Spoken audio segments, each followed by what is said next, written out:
Assalamualaikum warahmatullahi wabarakatuh. Perkenalkan, nama saya Diana Latifah Aryani dengan NIM 2902050018 dari Prodi Akuntansi Universitas Pancasakti Kampus D. Pada video kali ini, saya akan membahas materi tentang Artificial Intelligence untuk memenuhi tugas ujian akhir semester mata kuliah Artificial Intelligence yang diampu oleh dosen Ibu Eti Idayani, MPD. Yang pertama, saya akan membahas tentang Generate and Test, Simple Hill Climbing, Steepest Ascent Hill Climbing, dan Best First Search. GT atau Generate and Test adalah metode yang paling sederhana dalam teknik pencarian heuristik. Jika pembangkitan sebuah solusi yang mungkin atau a possible solution dikerjakan secara sistematis, maka prosedur ini menjamin akan menemukan solusinya. Tetapi jika ruang masalahnya sangat luas, mungkin memerlukan waktu yang sangat lama. Di dalam GT terdapat dua prosedur penting, yaitu pembangkit atau membangkitkan sebuah solusi yang mungkin, dan tes atau menguji solusi yang dibangkitkan tersebut. DFS bisa digunakan sebagai prosedur pembangkit untuk menghasilkan suatu solusi. Prosedur tes bisa menggunakan fungsi heuristik. Selanjutnya ialah Best First Search, merupakan metode atau teknik pencarian yang menggabungkan keunggulan yang ada dari teknik Deep First Search dan Breadth First Search. Tujuan menggabungkan dua teknik pencarian ini adalah untuk menelusuri satu jalur saja pada satu saat, tapi dapat berpindah ketika jalur lain terlihat lebih menjanjikan dari jalur yang sedang ditelusuri. Metode hill climbing merupakan variasi dari deep first search. Dengan metode ini, eksplorasi terhadap keputusan dilakukan dengan cara deep first search dengan mencari path yang bertujuan untuk menurunkan cost untuk menuju kepada goal atau keputusan. Sebagai contoh, kita mencari arah menuju Tugu Monas. Setiap kali sampai di persimpangan jalan, kita berhenti dan mencari arah mana nih yang kira-kira akan mengurangi jarak menuju Tugu Monas tersebut. Dengan cara demikian, sebetulnya kita berasumsi bahwa secara umum arah tertentu semakin dekat ke Tugu Monas. Materi selanjutnya adalah Tabu Search and Simulated Annealing. Tabu Search atau TS pertama kali diperkenalkan oleh Glover sekitar tahun 1986. Glover menyatakan bahwa Tabu Search adalah salah satu prosedur meta-heuristik tingkat tinggi untuk penyelesaian permasalahan optimalisasi kombinatorial. Tabu ini dirancang untuk mengarahkan metode-metode lain atau komponen proses tabu search itu sendiri untuk keluar atau menghindari dari masuk dalam solusi optimal yang bersifat lokal. Kemampuan tabu search dalam menghasilkan solusi yang mendekati optimal telah dimanfaatkan dalam beragam permasalahan klasik dan praktis dari berbagai bidang, mulai dari bidang penjadwalan hingga bidang telekomunikasi.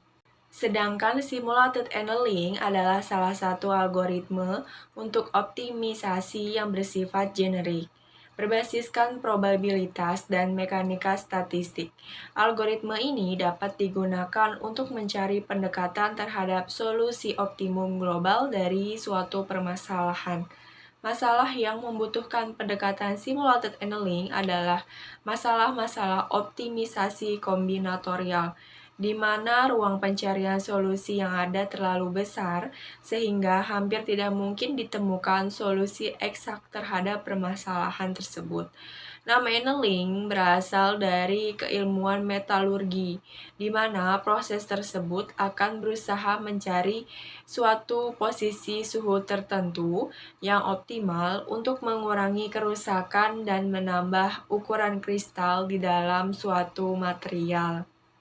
Materi selanjutnya adalah teorema Bayes, certainty factor, teori Dempster-Shafer.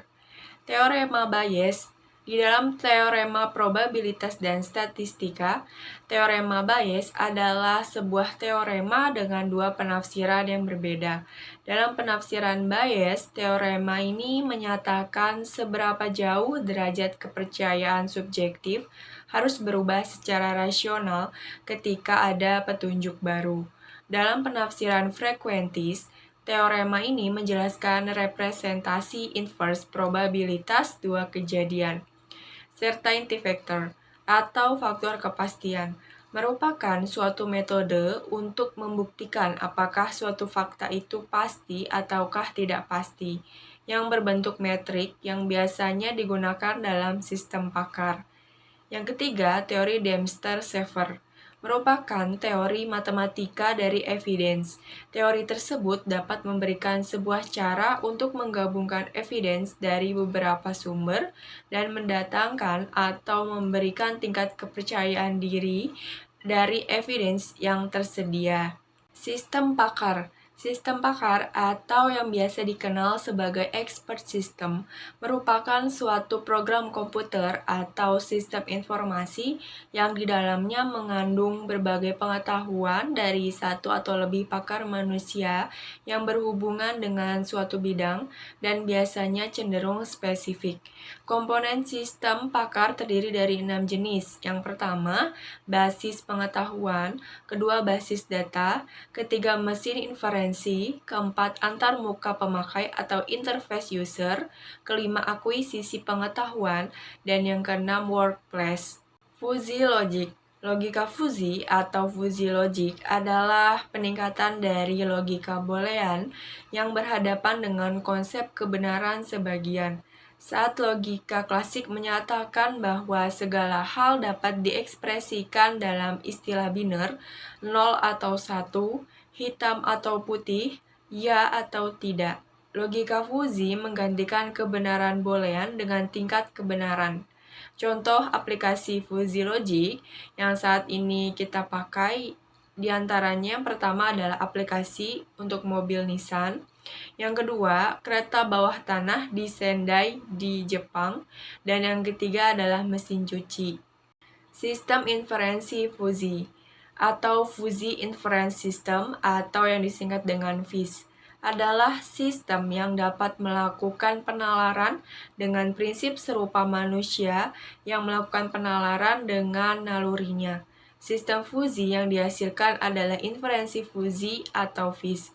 FIS sendiri telah berhasil diaplikasikan dalam berbagai bidang seperti kontrol otomatis, klasifikasi data, analisis keputusan dari sistem pakar, karena kemampuannya yang fleksibel untuk bisa diterapkan di berbagai bidang. FIS dapat dibangun dengan 3 metode, yaitu metode Tsukamoto, metode Madani, dan metode Sugeno. Materi selanjutnya ialah jaringan syaraf tiruan. Jaringan syaraf tiruan adalah paradigma pemrosesan suatu informasi yang terinspirasi oleh sistem sel syaraf biologi.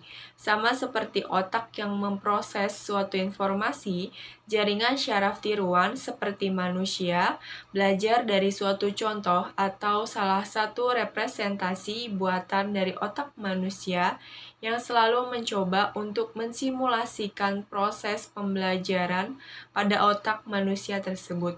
Informasi yang diberikan pada jaringan syaraf akan dirambatkan ke dalam lapisan ke lapisan, mulai dari input sampai ke lapisan output, lapisan yang lainnya, yang dikenal dengan lapisan tersembunyi atau hidden layer. Tergantung pada algoritma pembelajarannya. Bisa jadi informasi tersebut akan dirambatkan secara mundur pada jaringan. 3 metode di dalam jaringan syaraf tiruan. Yang pertama ada metode Hebbian. Algoritma Heprol merupakan algoritma pembelajaran pada jaringan syaraf tiruan. Algoritma ini dapat mencari nilai bobot peran dari masing-masing input, sehingga dapat menghasilkan output yang terpisah secara linear sesuai dengan kondisi yang diberikan ketika dilakukan pelatihan terhadap sistem. Yang kedua ada metode Delta Rule. merupakan aturan yang berdasarkan pada ide sederhana yaitu secara berkesinambungan memodifikasi strength koneksi untuk mereduksi selisih atau beda yang disebut dengan delta antara nilai keluaran yang diinginkan terhadap nilai keluaran saat itu dari hasil pemrosesan elemennya. Dan yang ketiga adalah metode perseptron, merupakan metode pembelajaran dengan pengawasan dalam sistem jaringan syaraf. Perseptron dapat digunakan untuk mengenali pola karakter, simbol, termasuk pola pulau-pulau besar di Indonesia. Dan materi yang terakhir adalah algoritma genetika. Algoritma genetika adalah algoritma komputasi yang diinspirasi oleh teori evolusi yang kemudian diadopsi menjadi algoritma komputasi yang biasa digunakan untuk memecahkan suatu pencarian nilai dalam sebuah masalah optimasi. Dalam algoritma genetika terdapat 6 komponen. Yang pertama ada teknik penyandian, kedua prosedur inisialisasi, ketiga fungsi evaluasi, keempat seleksi, kelima operator genetika, dan keenam penentuan parameter. Sekian pembahasan materi tentang artificial intelligence dari saya. Kurang lebihnya mohon maaf. Wabillahi taufiq wal hidayah. Wassalamualaikum warahmatullahi wabarakatuh.